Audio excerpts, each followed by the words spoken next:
Hello and welcome to Values and Vibes. Today we're going to talk about humility as a value. We're going to learn how can practicing humility shape both personal success and leadership. Stay with us if you want to find out more.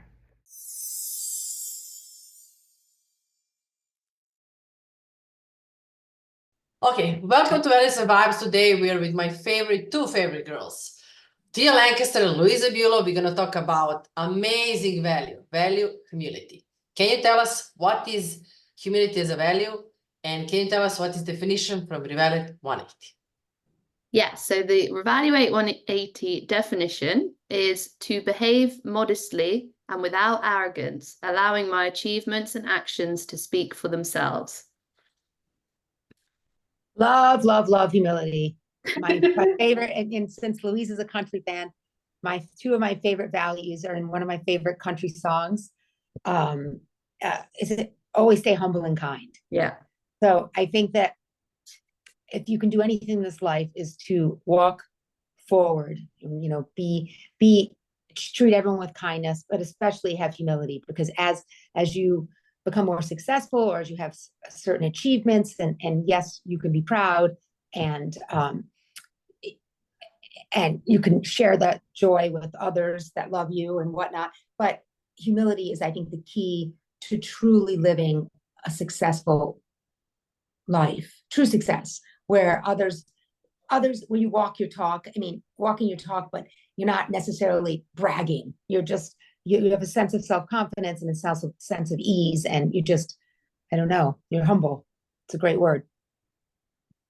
I struggle with this value. Me and Tia always talk about it. Do you know why? Because there's for me, this is what happens. To behave modestly and without arrogance, 100%, I believe in that. I think that's really important. That gets you very far. Bragging, not good. But allowing my achievements and actions to speak for themselves is probably where I start to go, and discard it, because I don't know what it is. I don't know if it's that my brother was 1 year older than me at school, and in the UK, sport is not important for females. Like, all the parents go to the rugby match, all the parents go to, I don't know if it was that comes to mind, but I would always be like, no, I'm good at this, or I'm that. And my dad would always be the one to say, like, if you're good at something, say it. Now, obviously there's levels, but I wonder if that's in the back of my mind when I read the humility value, because I'm like, well, who's going to blow your trumpet if you don't blow it yourself? Well, and I mean, to be fair, I mean, it's a complicated word, because we talk a lot about people who have the idealism blocker, oftentimes don't advocate for themselves. So I think it's about choosing how to advocate for yourself. Yeah. I think that in the right moments and in the right way, you can self-promote. But I think that it has to speak still through your words and actions.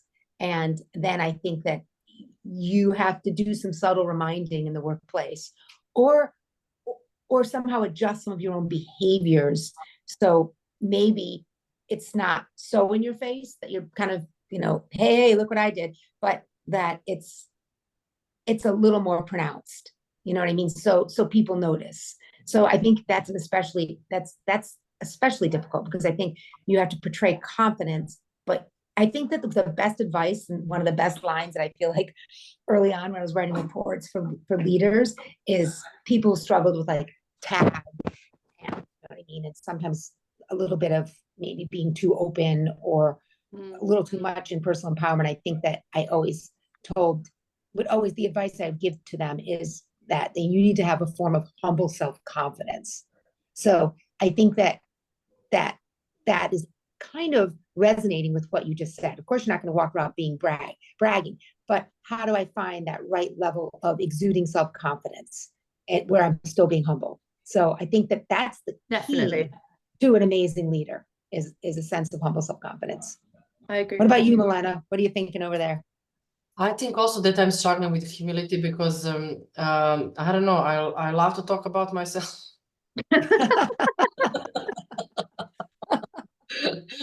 Because I'm so great. And I'm the best. So thankfully, I have an older husband who is more, how do you say, wiser. Yeah, he's more wiser than me, and he would just give me a look like, can you just stop? And I don't know, when I meet somebody who is like so cool and like so interesting, I love to share ideas, what we're gonna do, where we're gonna travel, or like something that happened in my life that maybe it's not for sharing, and maybe it doesn't sound humble, but I love to share, because I'm really and truly happy inside, and I think that that's gonna make somebody more happier if I tell them that story. I think that I think I'm a bit that's- like that. Yeah, and I don't think that's I don't think that's a lack of humility, especially if you're connecting on a level where you both are, in this conversation, you both achieve certain things. I think that doesn't, I don't think that obfuscates humility, because I think that you're actually, you're talking on a common topic. So I think you're okay. I think we all, I think to be humble is something that, it takes, we're working on it for a lifetime, because of course, sometimes I think where humility really impacts us the most is really fighting with loved ones, when we can't get over the fact that we're right. We think we're right. And so I think I find that the most probably with my older sister, Lisa, who I've just learned to just agree, because I'm not going to win. And then it's going to be 7 hours on the phone with her. Yeah, But yeah. in those situations, I think Colin's actually taught me that quite well, because he's like, sometimes you just have to agree.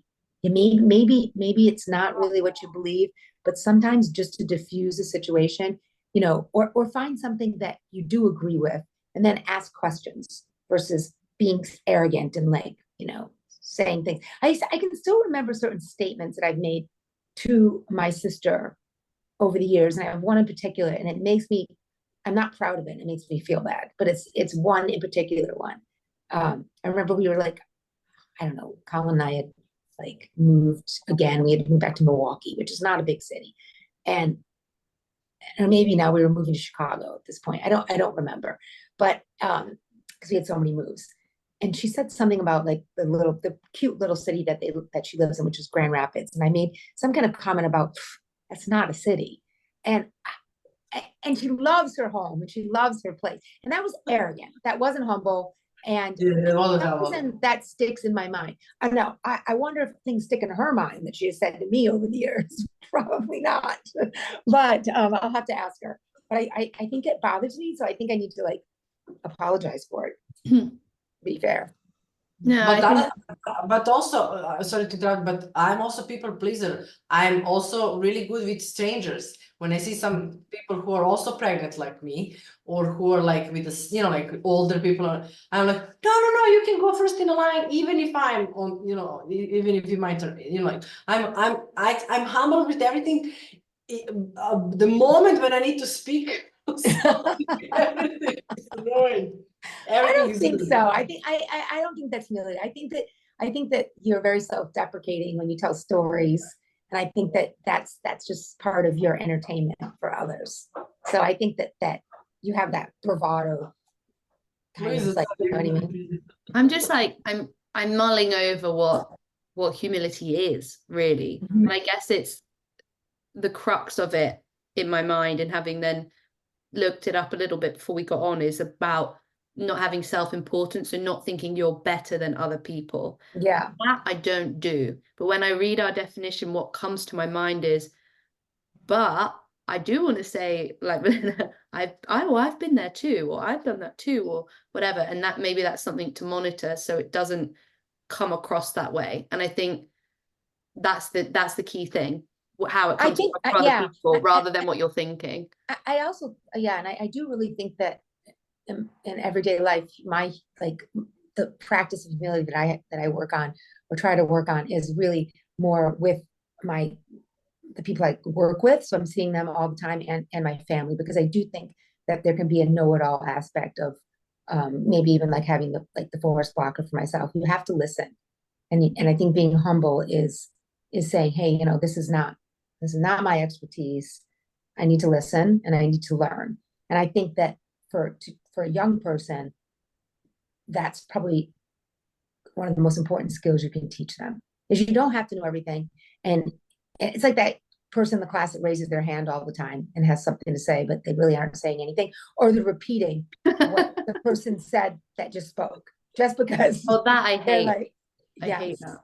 So that's like, I think there's a lack of humility there. I mean, I think we all have instances where we're not being particularly humble, but I don't know. I think it's a great one. I think it's also a problem when you come to the work and you want to show like you know everything, you know, like you can count on me, or you cannot be humble, you know, like, and also when you want to go to interview, you know, like when you have job interview, you want to say that you're right person for that position, you know, you're selling yourself, you know. Yeah, and you then, are. Then you're starting first day on a job and you're like so humble. Well, I still think I still think that you have to be crafty. I think you still have to be like, I kind of look to Colin for that one, because I think he's humbly self-confident. I think that even in an interview situation, I think you're right. You have to sales puff, you're selling yourself. So you're like selling.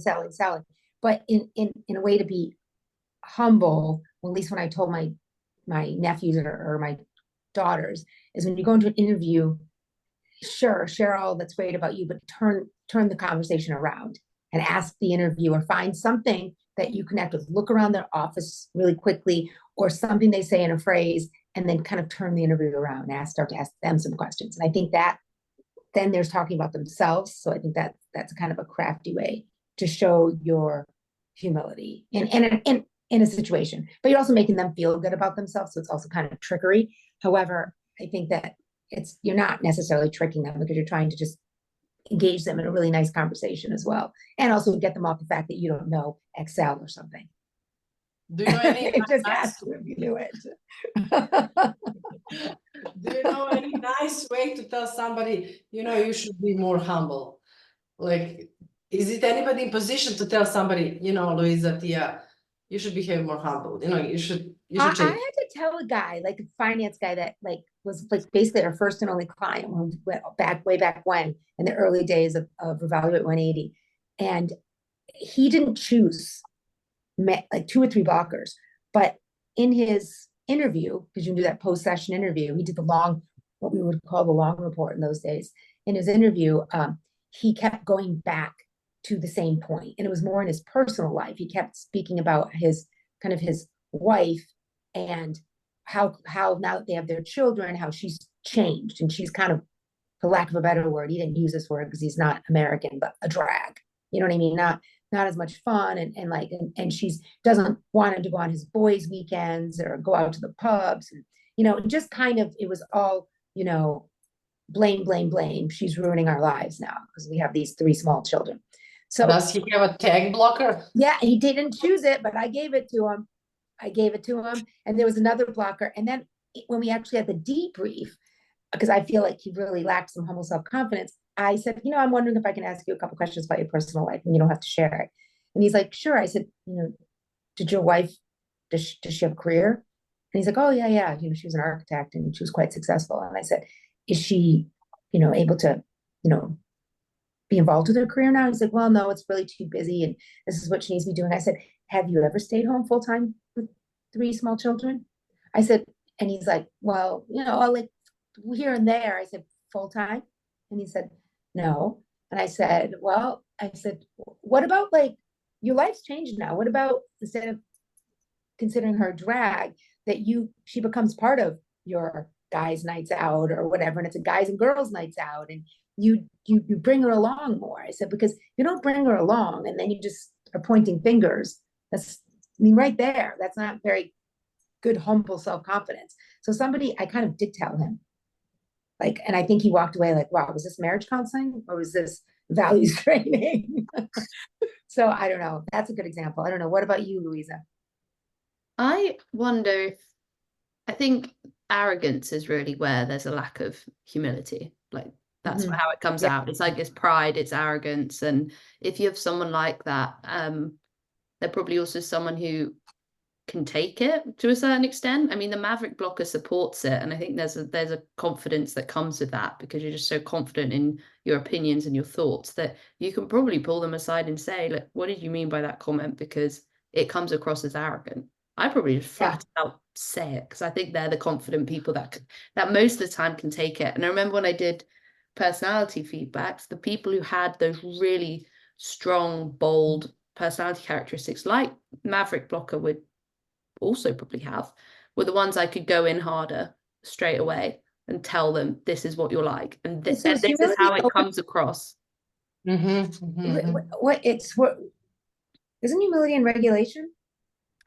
Yeah, sorry, blocks it is what I meant rather than supports Okay, it. I was like, wow, okay, I'm confused. Okay. Blocks it. Yeah. It blocks it. Blocking you Okay, from showing humility. Yeah. Yeah. Okay. Sorry. I was like, No, good distinction. But yeah, it is something that prevents what you. are the three values that's I mean, what blocker does humility support?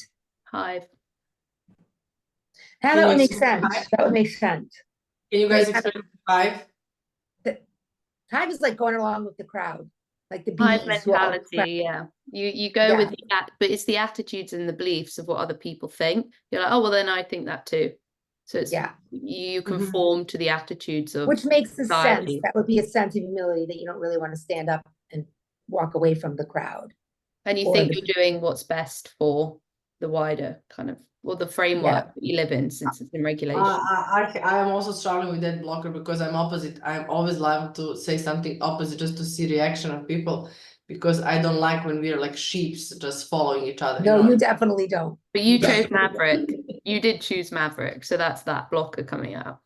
Can you imagine? Can you imagine? Like, I cannot believe, like, probably I would do like in company. I think I'm a different person when I work with somebody and when I'm like friend, you know, so opposite. I'm like choosing like so many different things, and I love to confront myself. But when I'm in company, everything, I just want to be flow and to job to be finished, you know, like, so I'm like, whatever, you know, like, just finish. Yeah.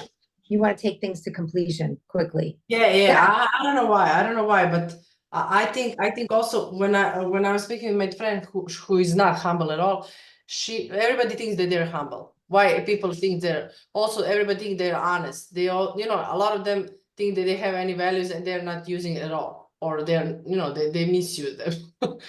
Why all people think them I'm humble. Who would say that you're not humble?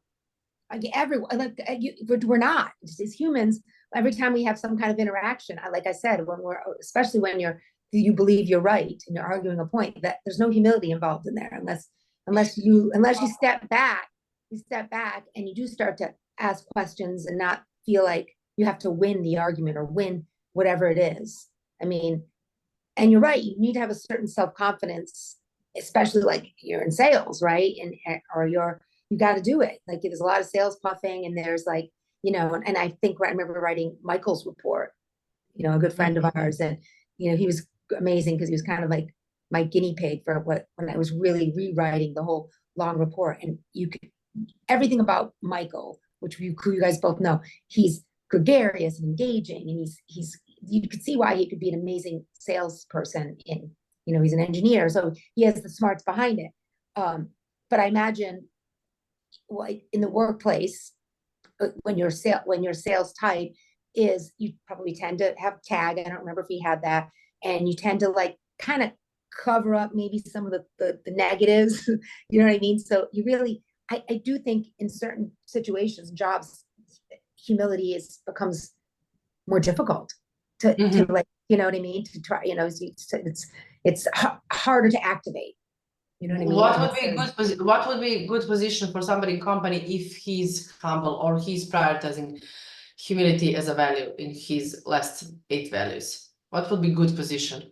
Sales, maybe not. I think someone that's I mean, I don't think I would nail it down, because I think it depends on what their own blockers are.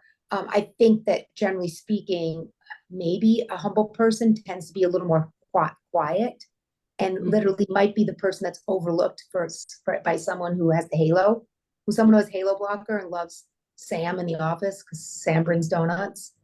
I think that person who is really humble in their everyday acts could possibly, now that's not always the case, could possibly be somebody who's kind of in a research role or a support role on a team that's really doing a lot of work and probably not advocating for too much credit. So I think it would be probably someone that's researching or working behind the scenes a bit. I don't know. What do you think, Louisa?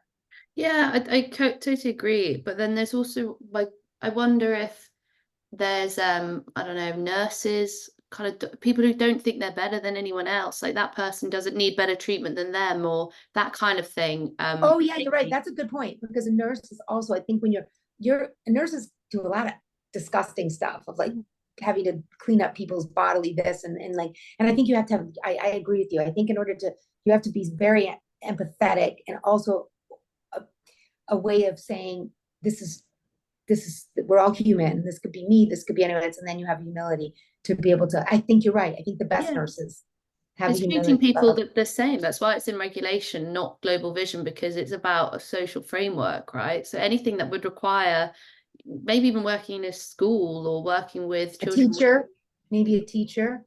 Yeah, that's what I mean. Or like someone, like my stepdad works in a school where it's individuals who have learning difficulties and things like that. Not giving anyone better credit or a better treatment than somebody else probably Yeah, is and I a good actually think that way for it to show. that your stepdad Paul is like an absolute great example of humility. He's a very smart man, and he doesn't need to throw it in your face, and you would never even necessarily, he's not talking about himself or all his achievements, and he's doing as what is. And I think someone who that just comes naturally to. For me, I love the value because you try to keep your, I mean, it's something I try to do. So I think I wouldn't say I'm always the best at it, because I think I'm trying to activate that idea of humility. But I do believe that what I've always found the most important, what I think is humble, and it's this, Milena, you do this as well, and Louisa, we're all kind of similar this way, is when you enter any kind of building, that we consider the lowliest of jobs is not lowly. If you're the janitor, or you're the manager, or you're the concierge, whatever you are, is that that person deserves no less attention, or no less kind of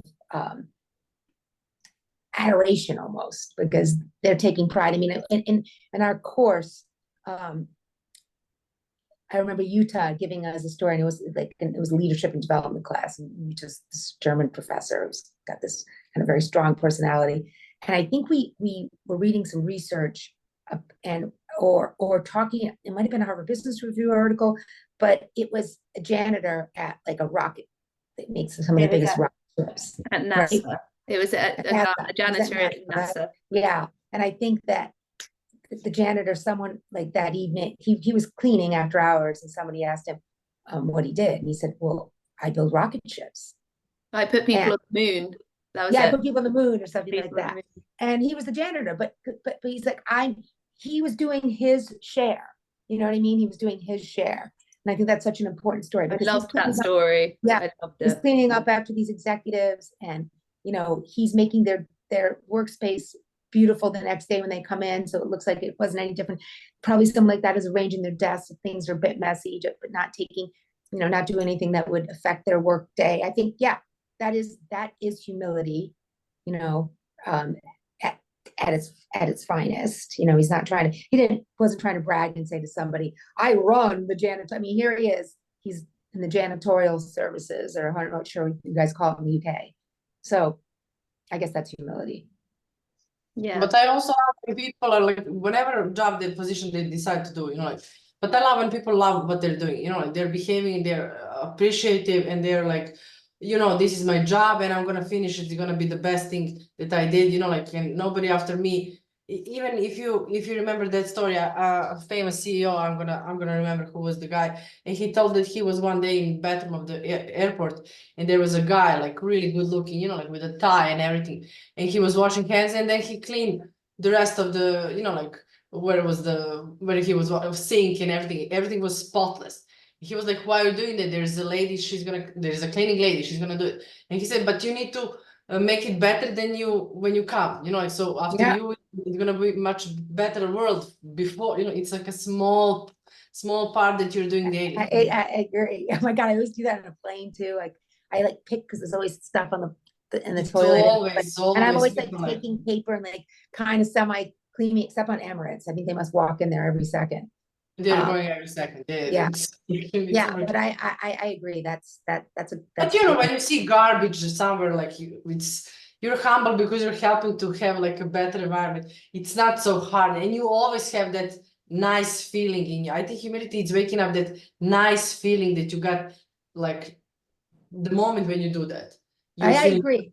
I mean, when you put someone always kind of, and actually put someone who might feel like they're lesser than based upon their career or their monetary status, when you do something that places them where they feel elevated, and even if it's elevated above you, whatever it is, that's I think that's a good feeling. It's something to strive for. I mean, like many of these values, I think humility is something to strive for. Can you give me for last question? I was thinking, like, do you remember something that would like to apologize that you weren't so humble? I already told my story with my sister, and I still think about it. So I would like to apologize a lot. I don't know, like, does one stand out? Let's do this publicly. I mean, probably, but out of the probably thousands of things in my life, I don't think there's anything drastic that was horrible that I would own up to. What I would say is I always discard this in round 2.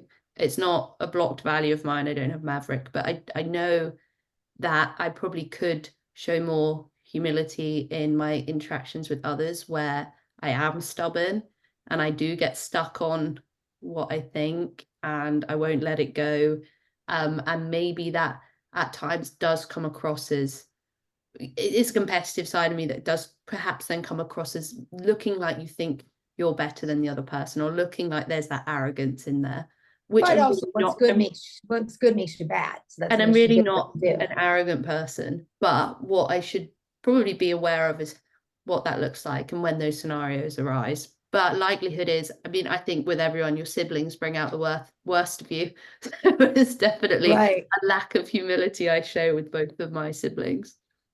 Yeah, or I think I've had to learn as I've gotten older not to speak out of like I think being humble, if you're gonna like actually learn this from Colin as well, while he's just the grand teacher, is that I think that I find that maybe when I was younger, my younger self, if I thought I had an opinion on something, I would argue the opinion, but I didn't know enough about the topic to really be arguing about anything to do with this particular. And I can think of a couple scenarios that I've gone home and been like, thought about it, kind of embarrassed for myself. Because, I agree with that, because you should, and then you should people, like my stepdad always says, should them, they should be doing that because I've done it, and that's exactly you making yourself better than others by saying or like really, if you're speaking from a place where you really have not read about or know enough about a topic, that's just arrogance and not being humble, and also you just look like an idiot.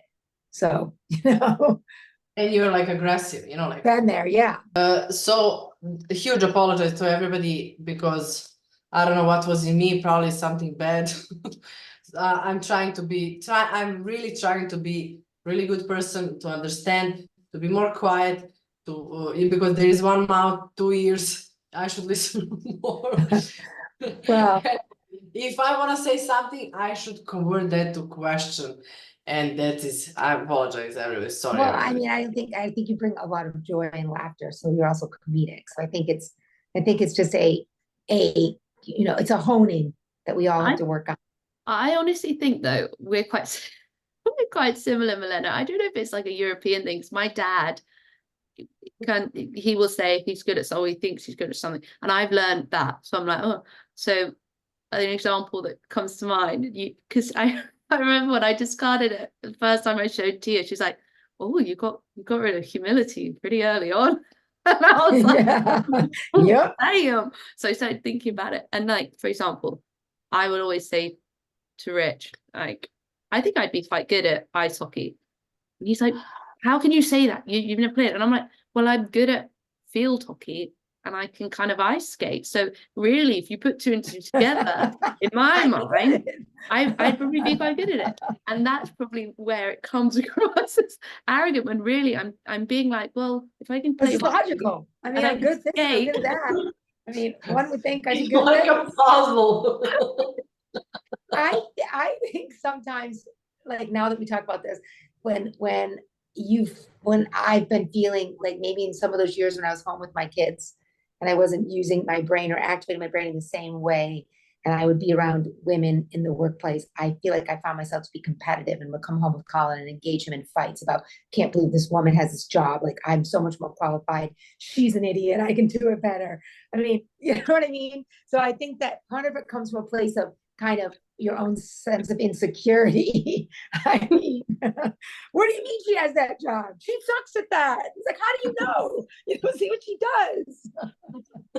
So I get that. So Sorry, sorry, everybody. Thank you so much, ladies. We're gonna continue to speak about another value. Thank you for this episode. We all love humility, and please practice every day to be more humble than you were yesterday. Thank you for watching us. Thank you, Louisa. Thank you, Tia.